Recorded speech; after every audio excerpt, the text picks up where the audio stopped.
Hi everyone, I've been sitting on this video for a little bit, but since less people care about my paint than Pele 2, I thought the channel could use a little bit of a bump, so it is bonus video time.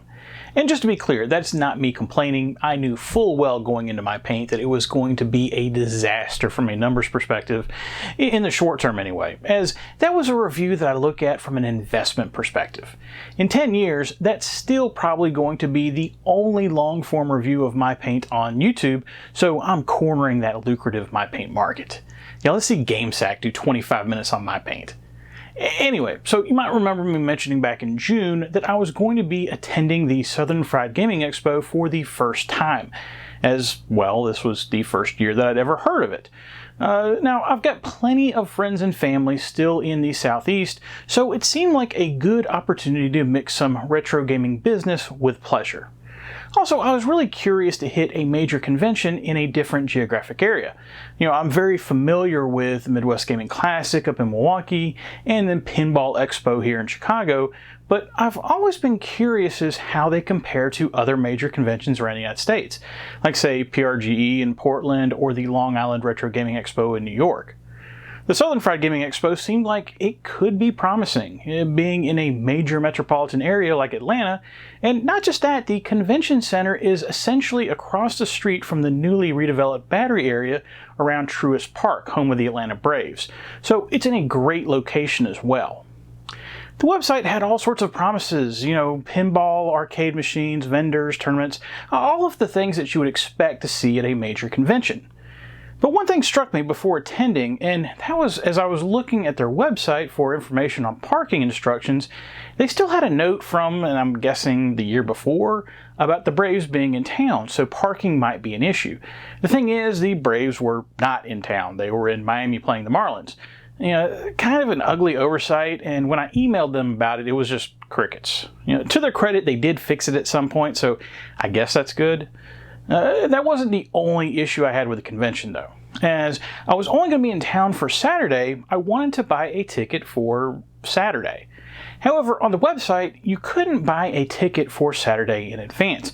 You could only buy a 3-day pass, and single-day admission had to be purchased on site, which is just really strange to me. Like if they weren't doing online sales at all, due to them being a younger show, I mean, I could understand.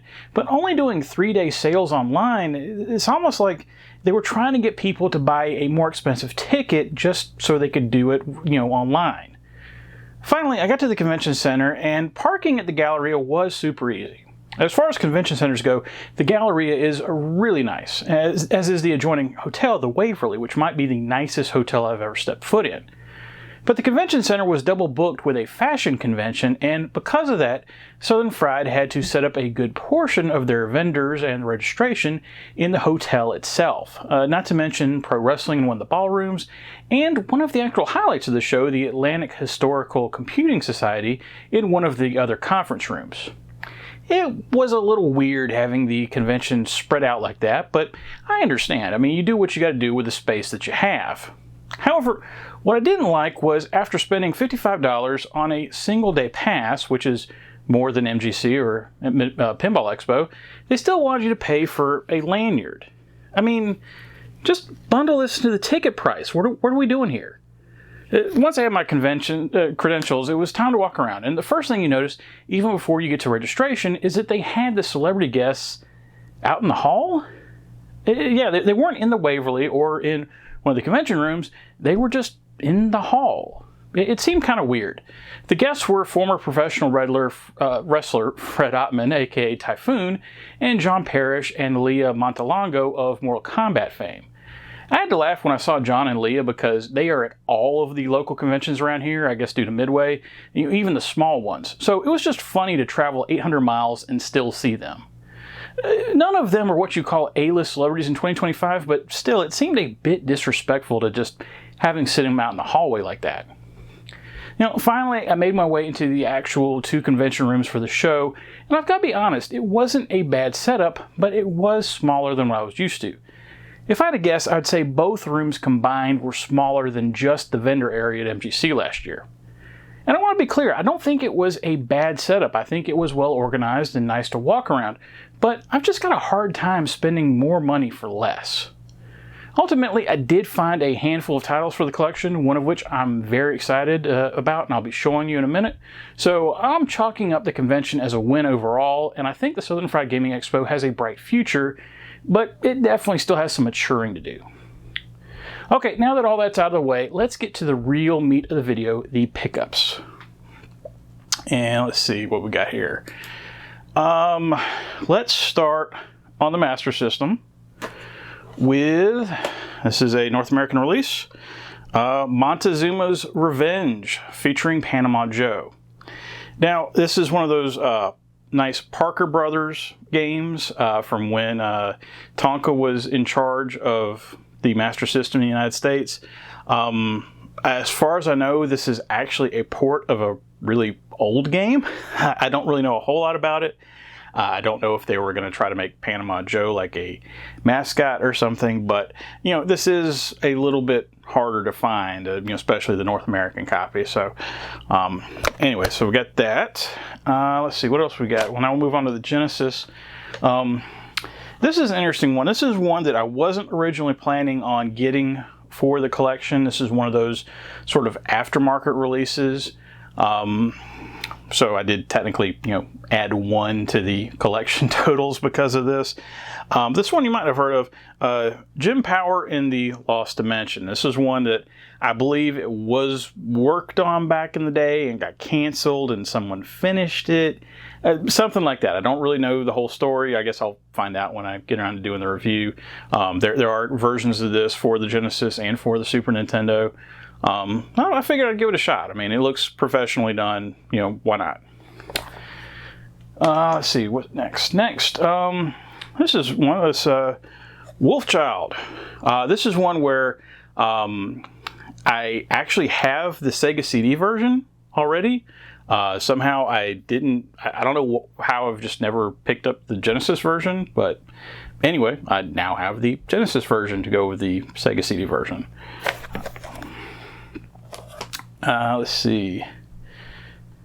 Here, this is a later release in High Seas Havoc. I've seen this one numerous times when I've been going out and collecting, and it's always either been in super crappy condition or it's been missing the manual. So finally I was able to find a copy of it that was actually in good shape, and this is actually in a really good condition copy, so I'm very happy about that.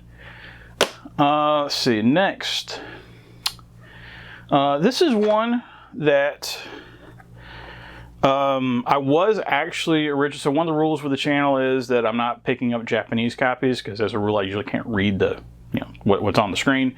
But this is one that I was planning on picking up the Japanese version because it's one of the Genesis releases, or I guess technically in this case Mega Drive, where it's doing things technically that the Genesis really shouldn't be able to do. So I was always really interested in it because of that. And that's this recent re-release of Panorama Cotton. So this was nice to pick up the strictly limited version of it, so I didn't have to try to go find the Japanese version, and you know, I can actually like read the manual and stuff. Let's see, next.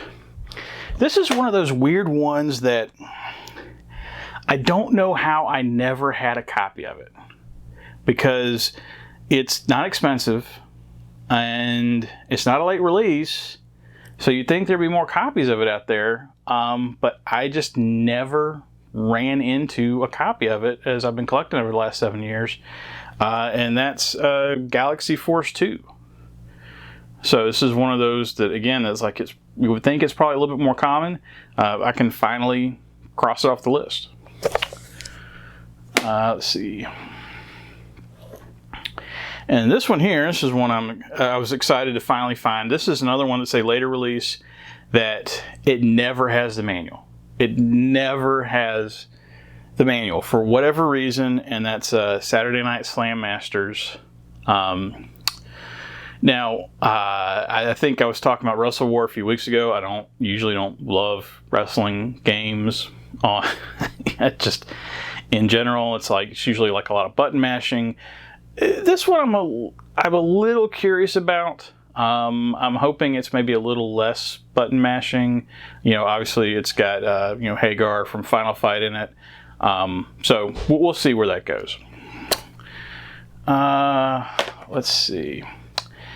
And then I've got one more Genesis game, but I'll come back to it because that's the one I was really excited about.